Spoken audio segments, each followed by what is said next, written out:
about it, but I didn't know it was that bad, and I didn't know exactly where it took place. When I heard about the slave trail, I had no clue what it was or where it was. I was shocked to find out that it was here in Richmond, because I had never heard of it.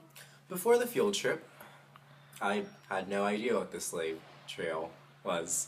On a chilly, misty day, we arrived at the beginning of the slave trail, where docks were located to bring in slaves.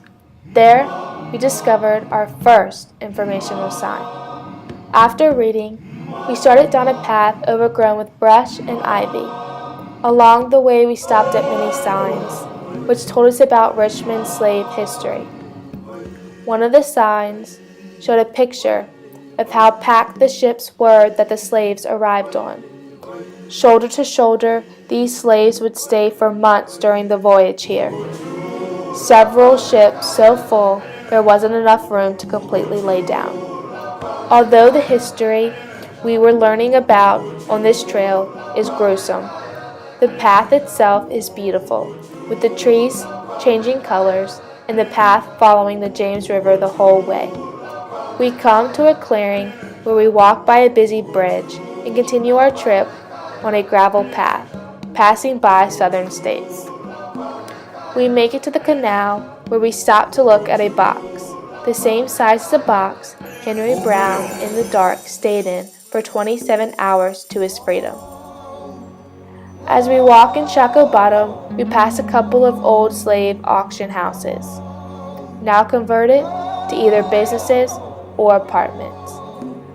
We continue our walk until we stop at a large brass statue of two men hugging, called the Recollection Triangle. Daily I pass this statue, but never had I noticed it until today. This statue to me shows great vulnerability, but also strength and brotherhood. Just around the corner, we arrive at the Lumpkins Slave Jail, which was a prison for slaves in Richmond. Eventually, the jail was turned into a school for African American children. After a day's hike, we make it to the finish, the burial grounds. Without the sign telling you what was here, you would never guess it was a graveyard. All that is there is a grassy field, a few signs, and a poorly upkept altar. The burial grounds were a horrific place where slaves' immediate family was given only minutes to say goodbye to loved ones, with no proper burial.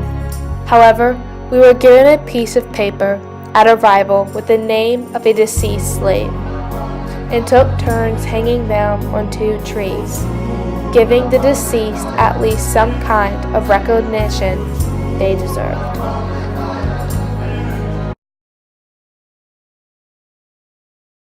It's crazy that it happened in our city, and like what I felt after the tour was, wow, like this is crazy. I didn't know it was this bad and stuff like that. Well, after the slave trail, after walking down it, I felt really shocked and really moved, and kind of felt disturbed because, I mean, these were people's lives.